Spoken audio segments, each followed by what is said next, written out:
تو نیک عمل اس نے اللہ کے لیے نہیں کیا نا, وہ جس کائنات کے لیے کیے تھے وہ پھر اس کائنات سے جا کے اپنا حساب کر لے. اس وقت آپ بغاوت کریں گے جس وقت آپ کو کھلے کفر پر آمادہ کیا جائے. یہ بھی بغاوت کرنے کا جواز ہے. بغاوت کرنا اس کے بعد لازم نہیں ہو جاتا. میں اکثر اس کے بارے میں کہتا ہوں کہ مجھ سے لوگ سوال پوچھتے ہیں نا کہ بھئی اس کے بارے میں کہتا ہوں یہ میڈ ان انڈیا ہے, یعنی اس سے عرب بھی نہیں واقف جو دین تم بیان کر رہے ہو. تو کوشش کریں کہ اپنے گرد و پیش میں ایسے لوگوں کو تلاش کریں کہ جو ذہن کی صحت کے لیے آپ کی مدد کر سکیں.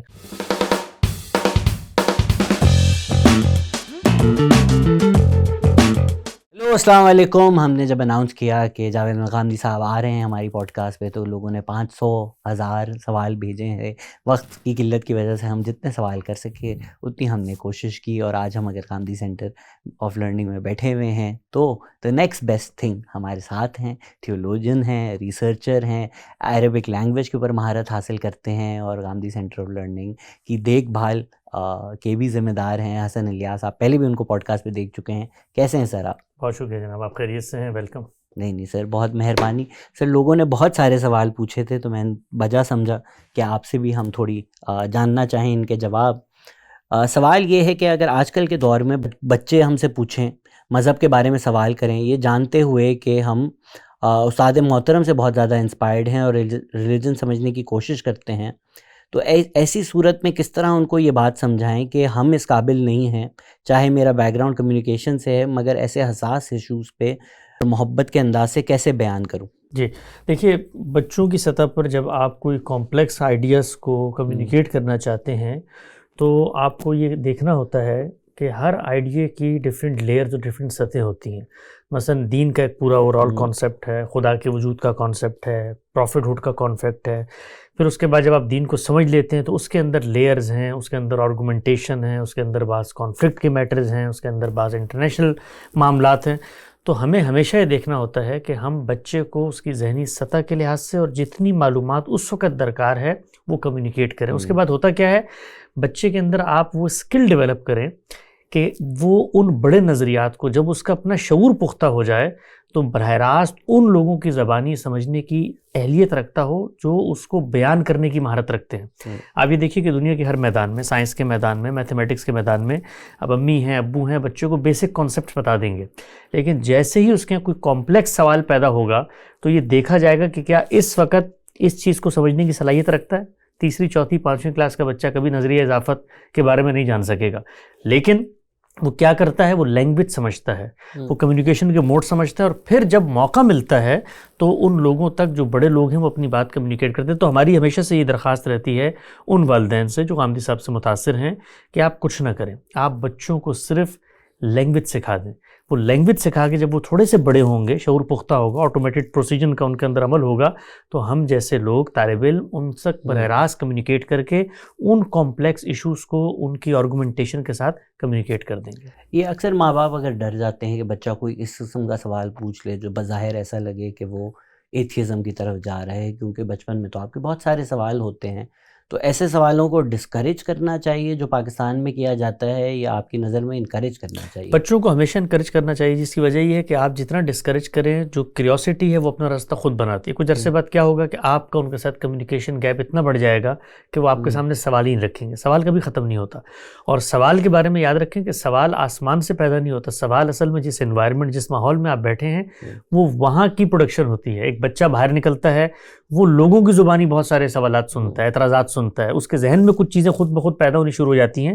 تو آپ کبھی بھی سوسائٹی سے ڈیٹیچ کر کے کسی شخص کو نہیں رکھ سکتے. تو اس طرح کے معاملات میں والدین کو جو طریقہ کار اپنانا چاہیے وہ دو ہیں. وہ یہ کہ ایک بچے کو یہ بتائیں کہ دیکھو تمہارے ایک سوال پیدا ہوا ہے, سوال کے ساتھ جینا سیکھو.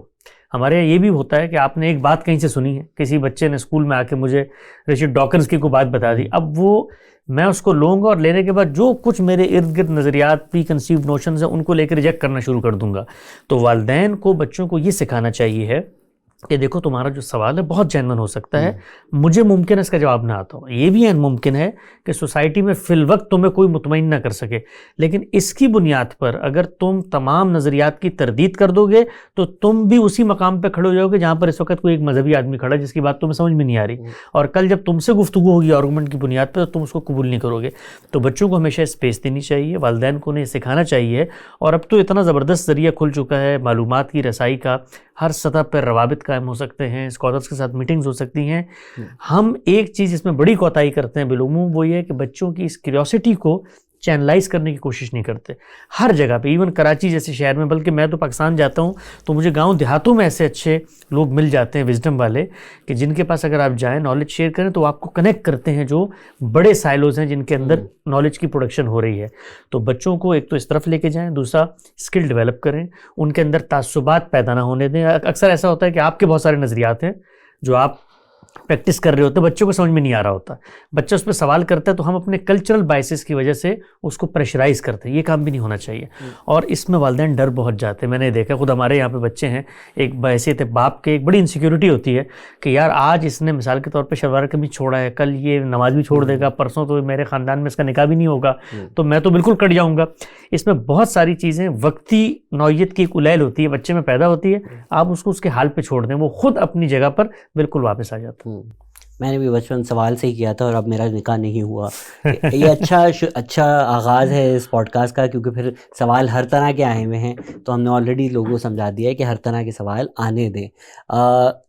جو پروفٹس ہیں وہ مڈل ایسٹ سے کیوں ایمرج ہوئے؟ 4 ہماری جو ہولی بکس آئی ہیں وہ ایکسکلوسیولی اس ریجن میں کیوں آئیں؟ یہ تھوڑا انفیئر نہیں ہے کہ امریکہ یا آسٹریلیا میں کوئی پروفٹ نہیں آئے؟ ہمیں نہیں پتا کہ آئے یا نہیں آئے۔ جی، اللہ تعالیٰ نے خود یہ بتایا ہے کہ میں نے دنیا میں ہر جگہ پہ پروفٹ بھیجے جب ان کی ضرورت تھی۔ پھر اللہ تعالیٰ کی اسکیم میں ایک تبدیلی آئی، اور تبدیلی آنے کی ایک بڑی ریشنل وجہ ہے۔ اللہ تعالیٰ نے ہمیں یہاں امتحان کے لیے بھیجا ہے، یہ دارالامتحان ہے، دارالجزا نہیں ہے۔ دارالجزا کا مطلب یہاں پہ فیصلہ نہیں ہونا۔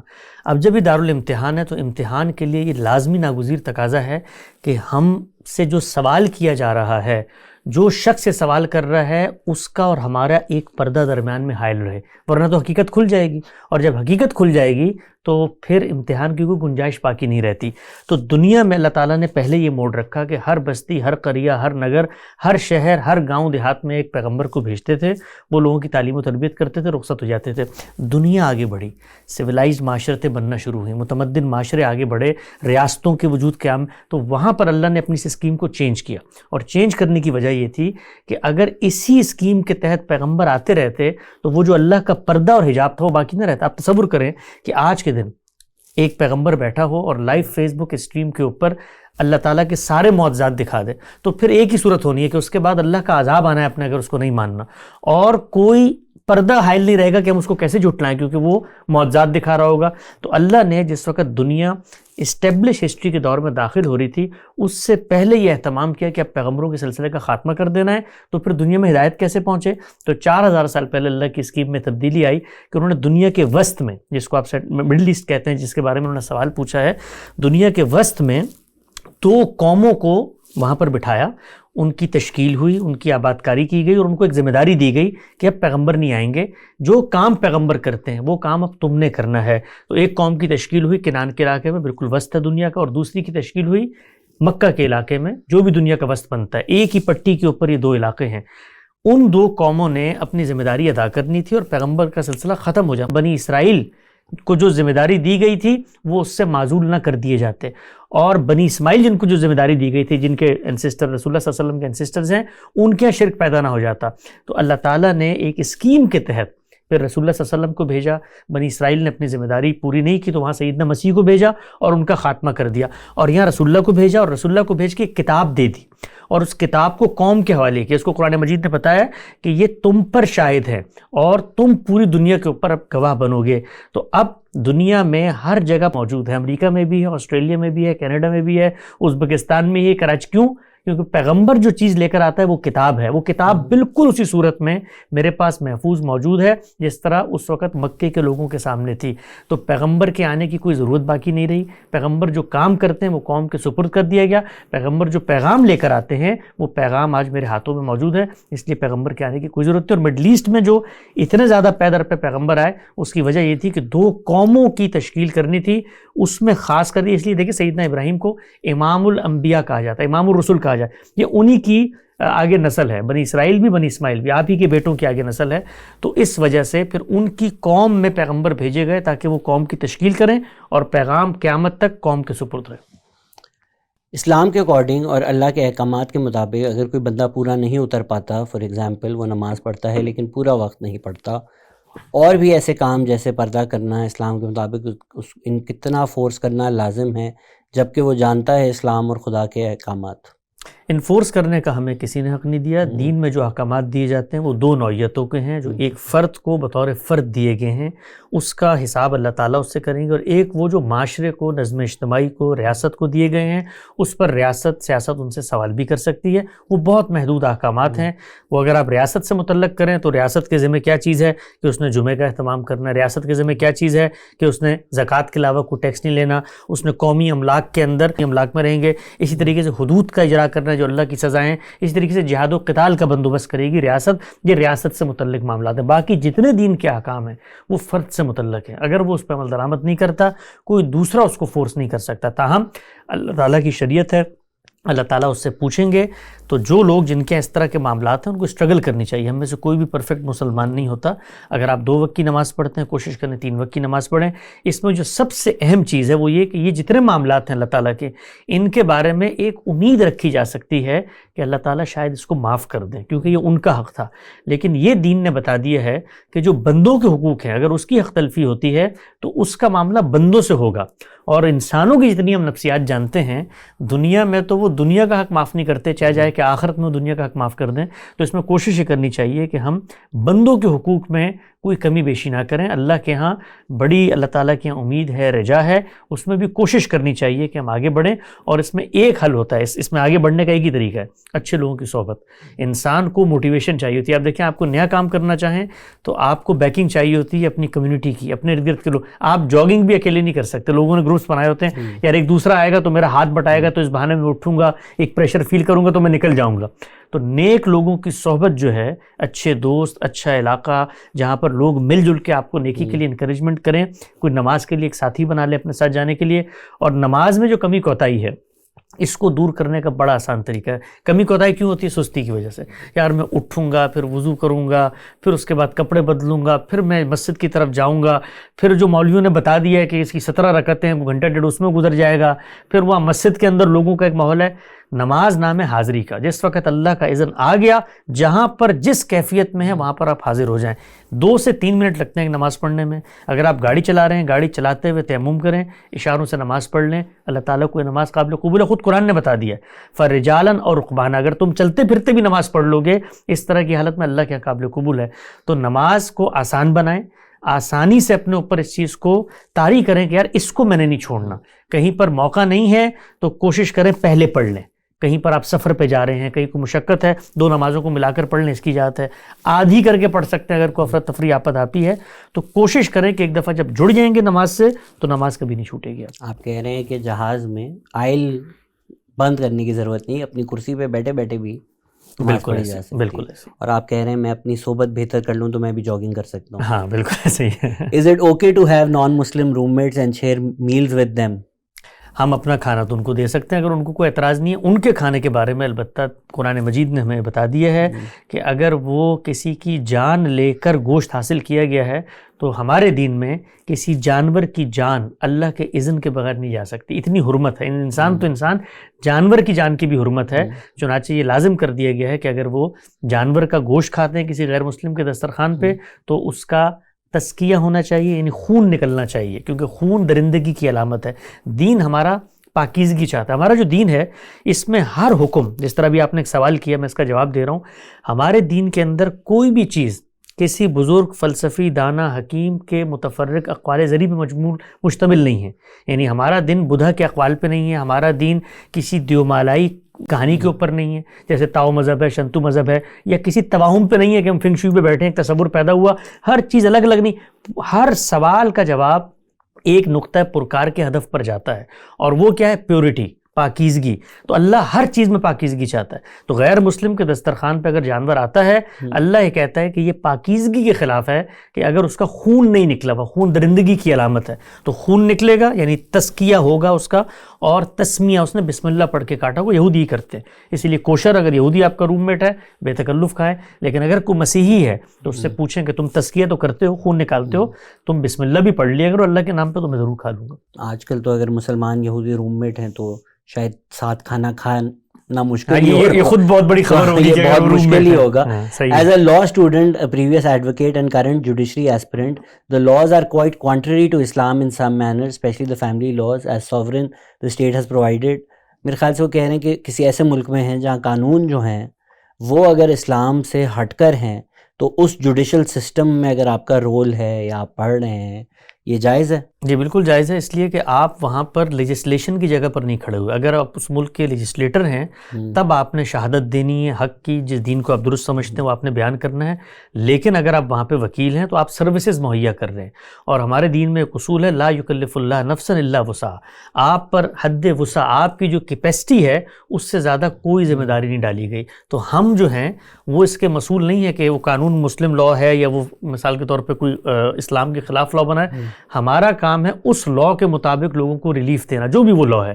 تو جنہوں نے وہ لا بنایا ہے اگر وہ مسلمانوں کا ملک ہے تو ہم ان کو توجہ دلائیں گے، اور اگر غیر مسلموں کا ملک ہے تو ہمیں کوئی تردد کی ضرورت نہیں ہے. وہ چونکہ اسلام کو مانتے ہی نہیں ہیں تو پہلے ہم ان کو اسلام کی دعوت دیں گے. اور اگر کوئی ایسا قانون وہاں پر موجود ہے جو کہ میرے علم کی حد تک پوری دنیا میں کسی غیر مسلم ملک کے اندر موجود نہیں ہے، جو مجھے میرے دین کے نظریات کے مطابق زندگی جینے سے روکتا ہے، اگر کوئی ایسی صورتحال بن جاتی ہے تو پھر دین مجھے یہ کہتا ہے کہ آپ خاموشی سے وہاں سے اٹھیں اور ہجرت کر کے کسی بہتر جگہ پہ چلے جائیں. لیکن کہیں ایسا ہرگز نہیں ہے، نہ امریکہ میں ہے، جتنی دنیا کو میں جانتا ہوں کوئی ایک بھی ایسا قانون نہیں ہے جو مجھے بحیثیت مسلمان اس ملک میں رہتے ہوئے مجبور کرے کہ میں اپنے دین کے متفقہ نظریات کے خلاف کوئی اقدام کروں. اگر دوسری شادی پہ آپ کو سزا ملتی ہے امریکہ میں اور اسلام آپ کو اجازت دیتا ہے تو پھر اس بارے میں آپ کی کیا رائے؟ جی، اسلام نے دوسری شادی کی نہ اجازت دی ہے، نہ تردید کی ہے، نہ شریعت کا یہ مثبت حکم ہے کہ آپ نے اس پہ لازماً عمل درآمد کرنا ہے. دوسری شادی ہمیشہ سے انسان کرتے چلے آئے تھے.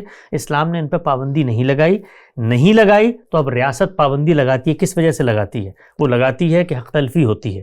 جب آپ ایک بیوی کی موجودگی میں دوسری کو لے کر آتے ہیں تو اس کی حق تلفی ہوتی ہے.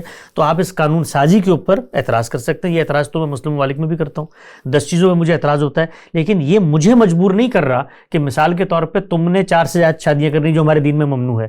تو یہ ایک اپورچونٹی ہے جو آپ یہاں پر اویل نہیں کر سکتے. لیکن یہ کوئی خلاف اسلام چیز نہیں. میں تو اس قانون کو بھی خلاف اسلام نہیں سمجھتا. ملیشیا میں بھی یہ قانون رائج ہے، بہت سارے مسلم ممالک میں قانون رائج ہے، اور اس قانون کے اندر اگر وہ پابندی لگاتے ہیں تو یہ شریعت کی خلاف ورزی نہیں ہے. شریعت نے یہاں پہ گنجائش دی ہوئی تھی. ریاست کی جو اصل ذمہ داری ہے وہ کیا ہے؟ حق تلفی کو روکنا، جان مال آبرو کا تحفظ کرنا.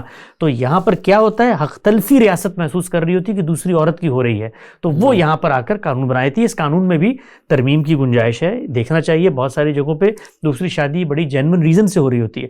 تو امریکہ کے اندر یہ قانون بنا. خود امریکہ میں اس میں استثناءات ہیں، یعنی بعض ایسی کمیونٹیز، عامش کمیونٹی ہے، وہ اس کو گوارا نہیں کرتی، انہوں نے اس کو استثناء دیا ہوا ہے. تو یہ قانون کوئی مجھے لازم نہیں کرتا کہ میں نے یہ کام کرنا ہے. تو یہ تو منفی قانون ہے، مثبت قانون کوئی ایسا نہیں جو خلاف اسلام ہو.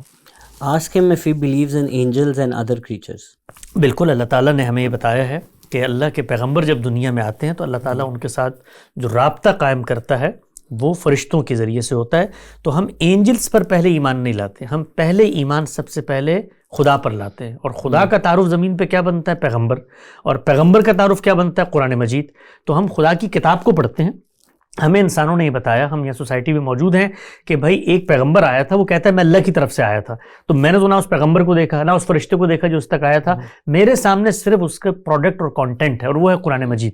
اس کو جب میں پڑھتا ہوں تو اس کو پڑھ کے مجھے پتہ چلتا ہے کہ یار یہ کسی انسان کا کلام نہیں ہے، اس کے اندر کوئی کنٹرڈکشن نہیں ہے. یہ جس جگہ سے کھڑے ہو کے غیب کی اخبار دے رہا وہ کسی انسان کے دائرۂ علم میں آتی نہیں ہے. اس کتاب کے اندر کوئی نشو و ارتقا نہیں ہے، کوئی تبدیلی نہیں ہے. حق اس کے اندر واضح طریقے. تو میں اپنا پورا ریشنل سفر کرتا ہوں. وہ کتاب مجھے یہ خبر دیتی ہے کہ یہ کتاب پیغمبر پر اینجلس کے ذریعے آئی تھی. تو جب میرا کتاب پر اطمینان ہو جاتا ہے تو میرا پیغمبر پہ اطمینان ہو جاتا ہے, میرا فرشتوں پہ اطمینان ہو جاتا ہے, میرا ان معجزات پہ اطمینان ہو جاتا ہے جو خدا بتا رہا ہوتا ہے. اس طریقے سے میں فرشتوں پہ ایمان لاتا ہوں. Why is philosophy so opposed to religion? Is philosophy really giving new ideas by subtracting ideas of religion? فلسفی کے دو مراحل ہیں, دو حصے ہیں. ایک فلسفے کا وہ دور ہے جس میں اس کی جو بیسک اپسٹمالوجی ہے اس کی بنا استدلال تخیل پہ مبنی تھی, امیجنیشن پہ مبنی تھی. فلسفی ہی آگے بڑھ کے سائنسز میں ڈھلی ہے, سائنسز پھر مادی سائنسز میں بھی ڈھلی ہے, سوشل سائنس میں بھی ڈھلی ہے. اس نے تو دنیا کے اندر امکانات کھول دیے ہیں. لیکن جب فلسفہ میرے سامنے آتا ہے اور کائنات کے بڑے حقائق پر میں اس سے سوال کرتا ہوں کہ بھئی کائنات کی حقیقت کیا ہے, مادہ ہے, مادے میں حیات کیسے آئی, حیات میں شعور کیسے آیا, تو فلسفہ مجھے جو اس کا جواب دیتا ہے اس جواب کی جو بنا استدلال مطلب یہ ہے کہ کس نالج آف ورلڈ کے اندر کیا پریمیسز ہے جو اس نے قائم کیا ہے. پہلے تو اس پریمیسز پہ اس نے مجھے قائل کرنا ہے, پھر میں اس کا مقدمہ سنوں گا. تو وہ ہے تخیل, امیجنیشن, کہ ایک عالم مثال ہے, اس کے اندر شاید خدا نے پہلے دنیا بنائی ہو, پھر یہ ہوا ہو, پھر تو جتنا فلسفہ آپ پڑھ لیں, چاہے آپ مادیت پرستوں کو پڑھ لیں, چاہے اس کے مقابل میں جو دوسرا نقطہ نظر ہے ان کو آپ پڑھ لیں, وہ سب کے سب تخیل پر مبنی گفتگو کر رہے ہوتے ہیں. اس کے بطن سے پھر علوم پیدا ہوئے ہیں, سیاسیات پیدا ہوئی, عمرانیات پیدا ہوئی, اسی طرح سے تاریخ کو کس طریقے سے دیکھنا یہ تصور پیدا ہوا, انسان کی حقیقت کیا ہے, اس کی جبلت کیا ہے, اس میں تفوق کی برتری ہوتی ہے, اس کے اندر بھوک کی جبلت ہے, یہ سب چیزیں اس سے نکلی ہیں, اس سے علوم کی دنیا پیدا, یہ سائنسز ساری کی ساری اس سے پیدا ہوئی. تو فلسفے کی جو بائی پروڈکٹ ہے, ہمارے استاد بڑا اچھا جملہ کہتے ہیں کہ فلسفہ وہ ماں ہے کہ جس نے بچہ دیتے ہی اپنی جان سپرد کر دی خدا کے. تو فلسفے کے بطن سے علوم پیدا ہوئے, ان علوم سے ہم استفادہ حاصل کرتے ہیں. مذہب کیا کرتا ہے, مذہب آپ کو چوتھے ذریعے علم کی طرف لے کے جاتا ہے. وہ یہ کہتا ہے کہ یہ جو کچھ ذرائع تمہارے سامنے موجود ہیں اس سے ماورا ایک چوتھا ذریعہ ہے. ذرائع کیا ہمارے علم کے, یعنی میرے نفس کے جو داخل میں موجود ہے اس کے حاصلات ہوں گے یا میرے حواس کے حاصلات ہوں گے, ان کے ذریعے سے اور اس پر مرتب کر کے عقلی استنباط کرتا ہوں, معلوم سے نامعلوم کا سفر کرتا ہوں, اس سے کچھ نتائج حاصل کرتا ہوں. تو میرے باطنی الہامات اور میرے خارج کی دنیا یہ میری متاع ہے علم کی. مذہب اس سے اوپر اٹھتا ہے اور کہتا ہے کہ ایک شخص ہے, میں نے اس پہ الہام کر دیے کائنات کی اخبار, اب جاؤ اس شخص کی تصدیق کرو اور اس سے اخبار لے لو. فلسفہ کیا کرتا ہے, فلسفہ مجھے کہتا ہے کہ میں ایک شخص ہوں, میری جو بنا استدلال ہے وہ ویریفیکیشن کی کسی مرحلے سے نہیں گزر سکتی, اور میرا جو ذریعہ علم ہے وہ تخیل ہے. تو اس بنا پر ہم مذہب اور فلسفے کو جب مقابلے میں رکھتے ہیں تو مذہب کے ذریعے علم پر ہمارا اعتماد ہوتا ہے, تب ہم اس کو اپناتے ہیں. As a Muslim living outside Pakistan, there is always a long debate amongst us. Pakistani mortgage کے بارے میں بہت ڈیبیٹ کرتے ہیں اور کوئی universally available sharia compliant mortgage option نہیں ہے. تو کیا کیا جائے میرے خیال سے بیسکلی تو جو ہمارے اس وقت کرنٹ مارگیج سسٹم ہے اس کے اندر کوئی ایسی چیز میرے علم کی حد تک نہیں پائی جاتی جو شریعت کے خلاف ہو. ہمارے ہاں جو بالعموم طریقہ ہے علماء کا وہ یہ کرتے ہیں کہ ماڈرن جو ٹرانزیکشن کے موڈ ہیں ان کو آج سے 1200-1400 سال پہلے جو فقہ تھی, اس زمانے کی جو بزنس ٹرانزیکشن تھی, ان کے اوپر منطبق کر کے دیکھتے ہیں. اگر وہ پورا اترے تو کہتے ہیں شریعت سٹینڈرڈز پہ پورے ہیں, اور اگر ان پہ پورا نہ اترے تو کہتے ہیں یہ تو شریعت کے خلاف ہے, اب ہم شریعہ کمپلائنس کو چیز لے کر آئیں گے. وہ جو شریعہ کمپلائنس چیز لے کر آتے ہیں, کبھی آپ اس کی تحلیل کریں تو وہ حقیقت میں کیا ہوتی ہے, وہی موڈ آف ٹرانزیکشن جو کنونشنل انسٹیٹیوشنز کے اندر ہو رہا ہوتا ہے, اسی کا نام تبدیل کر دیا جاتا ہے, اسی کے اندر تھوڑی سی ہیلے بازی کی جاتی ہے, حقیقت میں وہ وہی کچھ ہو رہا ہوتا ہے.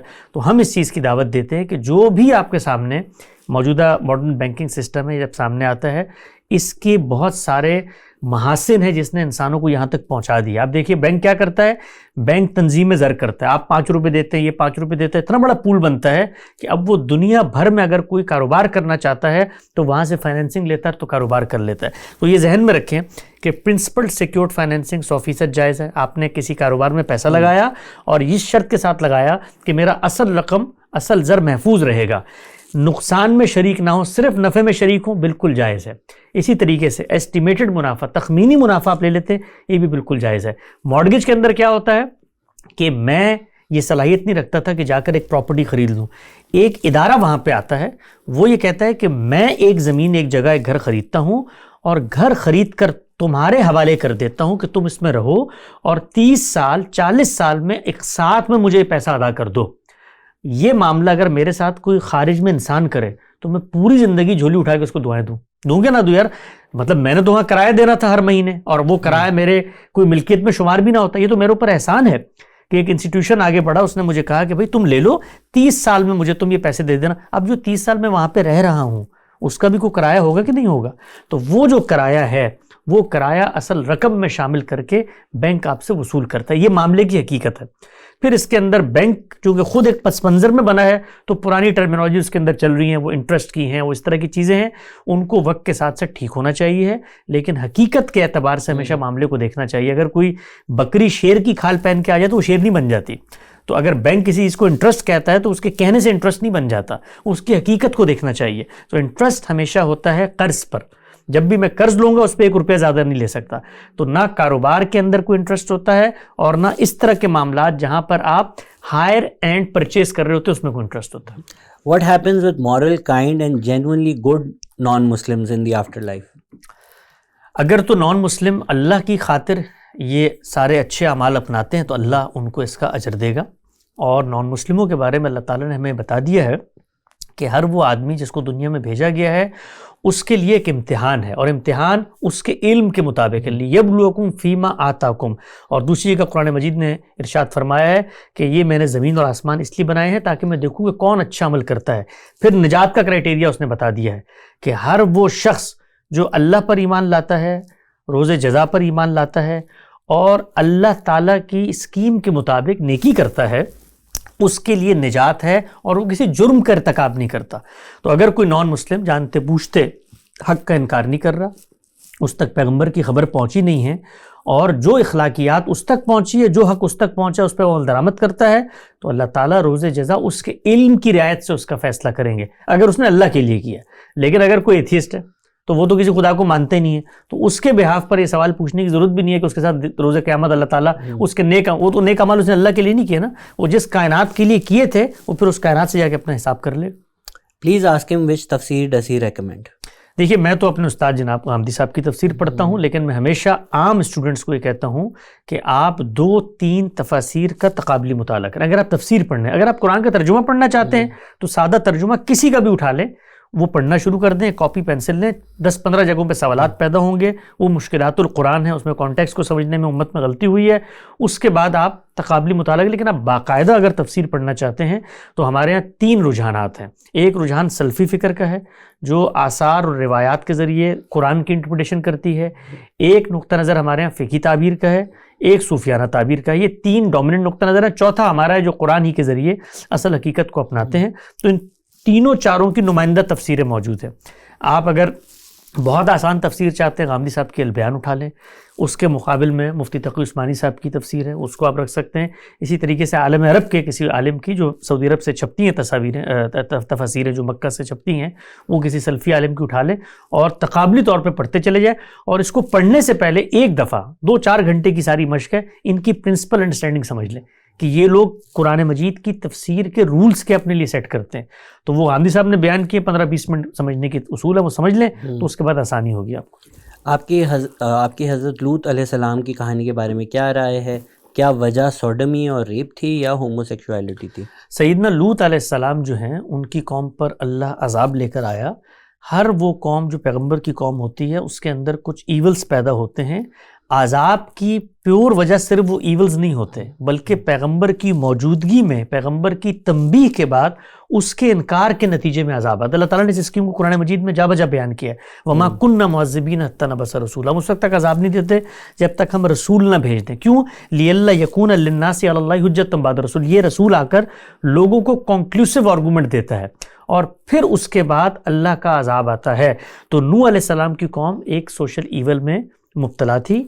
اس ایول میں محض مبتلا ہونے کی وجہ سے عذاب نہیں آیا. وہاں نوح موجود تھے, وہ تنبیہ کر رہے تھے, ان کی بات نہیں سن رہے تھے, تو ان کے انکار کی وجہ سے عذاب آیا. اور یہاں پر اس چیز کی بھی تصحیح ہونی چاہیے کہ ہم عام طور پہ سمجھتے ہیں کہ پوری قوم ہی اس کام میں مبتلا تھی. تو ایسا نہیں تھا کہ پوری قوم ہی اس کام میں مبتلا تھی. قوم کے اندر یہ چیز ایک نارم بن گئی تھی. جیسے آج کل آپ دیکھتے ہیں نا بہت سارے جیسے سگریٹ نوشی ایک نارم بن گئی ہے, ہر کوئی پی رہا ہوتا ہے. تو اس کی برائی کو قوم برائی کے طور پہ محسوس نہیں کر رہی تھی. یہ وجہ بنی عذاب کی. Please ask him on what ground knowledge fuqaha made some mandatory decisions for Muslims to abide. For example, zakat is obligatory on a person having gold more than 7 tolas in what era this had been implemented. دنیا میں ہمیشہ سے انسانوں کے اوپر جو ظلم ہوتا تھا وہ سب سے روشن اس کی صورت کیا ہوتی تھی کہ جو حکمران ہوتا تھا وہ اپنی ریاست کے اخراجات پورے کرنے کے لیے آپ کے مال میں تصرف کر کے ٹیکس کے نام پہ اسے سب کچھ لے لیتا تھا. اللہ تعالیٰ کی شریعت نے مسلمان حکمران کو پابند کر دیا کہ لوگوں کے مال کو حرمت حاصل ہے, اس کو ہاتھ نہیں لگا سکتے. یہ مقدار ہے جو لوگوں کو پابند کیا کہ جا کر اپنے حکمران کے قدموں میں رکھ کے آؤ, کیونکہ جب ریاست کے پاس پیسہ نہیں ہوگا تو ریاست کے جو اجتماعی معاملات ہیں وہ پورے کیسے ہوں گے. تو وہ مقرر کر دیا کہ جو آپ کی مالیت ہے, جو آپ کے پاس مال ہے, اس میں بچت ہوئی ہے تو 2.5%, پروڈکشن ہو رہی ہے تو 5-10, اور اگر کوئی عطیہ خداوندی سے چیز آ گئی ہے تو 20%. یہ مدات طے کے ہیں. اب اس کے بعد یہ ریاست کا استحقاق ہے کہ وہ نصاب کیا متعین کرتی ہے, یعنی کتنے مال کے اوپر وہ زکوٰۃ لیتی ہے. مثال کے طور پہ پاکستان میں آپ دیکھیے اس وقت ہمارے جو ٹیکس کے سلیب بنے ہوتے ہیں تو اس میں 1 لاکھ روپے اگر کسی کی آمدن ہے تو اس کو مستثنا کر دیا جاتا ہے. تو یہ جو چیز ہے کہ کتنے مال کے اوپر زکوٰۃ لینی ہے, کتنا مال ہوگا تو زکوٰۃ لینی ہے, یہ انسانوں پر چھوڑ دیا گیا ہے. سونے کے اندر اور چاندی کے اندر, کیونکہ پہلے دور کے اندر سونا چاندی صرف مال نہیں ہوتا تھا, وہ آپ کے مبادلے کا ذریعہ بھی ہوتا تھا, کرنسی بھی ہوتی تھی. تو رسالت پاک صلی اللہ علیہ وسلم نے زمانے کی رعایت سے ایک مقدار مقرر کی, لیکن یہ مقدار وقت حالات کے تقاضوں کے تحت تبدیل بھی ہو سکتی ہے. اور یہ میری رائے نہیں ہے, یہ صرف غامدی صاحب کی رائے نہیں ہے, یہی رائے شاہ ولی اللہ کی ہے, یہی رائے علامہ یوسف قرضاوی کی ہے, بڑے علماء کی رائے. آپ اس میں دیکھیے کہ کم سے کم پیداوار کیا ہو جس پر زکوٰۃ لینی ہے. اگر آپ وہ دیکھیں تو اس دور کے لحاظ سے وہ ایک بندے کی روٹی بنتی تھی, لیکن آج کے دور پہ جب آپ اس کا انطباق کریں گے تو 5 روپے بھی نہیں بنیں گے وہ. تو ہر دور میں ریاست فیصلہ کرتی ہے کہ کتنے مال پہ زکوٰۃ لینی ہے, لیکن کتنی زکوٰۃ لینی ہے وہ طے ہے, 2.5%, 5, 10 اور 20%. It is a genuine concern of many, including me, if your parents were abusive throughout life and when you became an officer or financially stable, they changed their attitude, become kind. What in this case? ان کو پیسے دیں, it feels like feeling of used person. بہت ساری feelings دنیا میں ہوتی ہیں. دنیا اگر آپ کے لیے عدل کی جگہ بن جائے تو پھر یہ دنیا رہے گی نہیں. یہاں پر لوگ آپ کو ہیوملیٹ کرتے ہیں, لوگ آپ کا فائدہ اٹھاتے ہیں, لوگ آپ کو یوز کرتے ہیں. آپ کا اخلاقی وجود ہے جو لوگوں کے ساتھ اگر اچھائی کرتا چلا جاتا ہے تو آپ کے لیے اطمینان کا باعث بنتا ہے. دنیا میں سب سے بڑی کامیابی کیا ہے؟ مولانا وحید الدین خان نے ایک جملہ کہا تھا, اور میں کہتا ہوں سونے سے لکھنے کا جملہ ہے, کہ دنیا میں کسی انسان کی سب سے بڑی کامیابی یہ ہے کہ جب وہ دنیا سے رخصت ہو تو اس کے دل میں کسی کے لیے منفی جذبات نہ ہوں. ہم جب کسی کے لیے منفی جذبات اس کی زیادتی کی وجہ سے لے کے آتے ہیں, ہمیں جب کسی عمل پہ غصہ آتا ہے تو ہم اپنے اخلاقی وجود سے نکل کے اس کی کہانی کا حصہ بن جاتے ہیں. تو وہ نہیں سفر کر رہا ہوتا ہمارے ریئیکشن سے, ہم سفر کر رہے ہوتے ہیں. تو اگر کسی نے آپ کے ساتھ برائی کی ہے تو آپ اچھائی کریں, آپ یک طرفہ اچھائی کرتے چلے جائیں. اللہ تعالیٰ نے اگر دنیا میں ان کو توفیق دی تو بڑی اچھی بات ہے, بالعموم مل جاتی ہے. نہیں دی تو یہ آخرت کا سامان ہے. لیکن اس کا نتیجہ کیا نکلے گا؟ اگر آپ کے بچے موجود ہیں تو وہ دیکھیں گے کہ یار ہمارا باپ اپنے پیرنٹس کے ساتھ کیسے پیش آ رہا ہے, تو اس کا اثر ان کی شخصیت پہ. لیکن اگر آپ ایک ٹاکسک پرسنالٹی اپنائیں گے, بدلہ لیں گے, انتقام لیں گے, تو اس کا سب سے بڑا جو اثر ہے وہ خود آپ کی شخصیت پہ ہوگا. My 5-year-old has a question that if God made all of us, then who made God? اس 5 ایئر کو لے کر جائیں, کسی اچھی سی جگہ پہ لالی پاپ کھلائیں اور اس کو خوش رکھیں. ان کے بولیں کہ جب تم بڑے ہوگے تو ان سوالوں کے جواب تمہیں مل جائیں گے. اس لیے کہ آپ اس کو جو بات سمجھانے کی کوشش کریں گے وہ اس کے بعد اس پر ایک اور سوال پوچھے گا, آپ پھر اس کو کوشش کریں گے, آخر میں نہ آپ اس تک کوئی بات کمیونیکیٹ کر سکتے ہیں. جو بچے ہوتے ہیں ان کو آپ کہانی کی صورت میں, کلچر قسم کے, جس کو آپ کہتے ہیں حکایتوں کی صورت میں چیزیں کمیونیکیٹ کرتے ہیں. بیٹا اللہ نے سب کو بنایا ہوگا, اللہ کو کس نے بنایا؟ آپ کہیں گے اللہ کو کسی نہیں بنایا ہوگا, یہ کیسے ہو سکتا ہے؟ تو اب یہ کیسے ہو سکتا ہے اس کے لیے آپ کو پہلے اس کو مخلوق اور خالق کا فرق سمجھانا پڑے گا. تو یہ سب چیزیں میچورٹی کی دنیا میں آتی ہیں. تو اس وقت تک بچوں کو کلچرل طور پہ اپنے ساتھ کنیکٹ رکھیں, کوئی اخلاقی باتیں بتائیں, اور مذہب کا بھی بس اتنا ہی تعارف کرایا کریں. I am Sabir from Faisalabad. In what conditions Ummah allows you to disobey government rules, as these are rules made by human? Visa rule انسانوں نے بنائے ہیں, لیکن ہمارا خدا یہ کہتا ہے ہمیں کہ آپ نے نیوسنس پیدا نہیں کرنی. اور ایک ہی صورت ہے, اس وقت آپ بغاوت کریں گے جس وقت آپ کو کھلے کفر پر آمادہ کیا جائے. یہ بھی بغاوت کرنے کا جواز ہے. بغاوت کرنا اس کے بعد لازم نہیں ہو جاتا, اس کے بعد دین نے کچھ اور شرائط بیان کی ہیں. مثلاً یہ ہے کہ اگر آپ بغاوت کرنا چاہتے ہیں آپ اکیلے اٹھ کے نہیں کر سکتے, آپ کو لازماً ایک پیرلل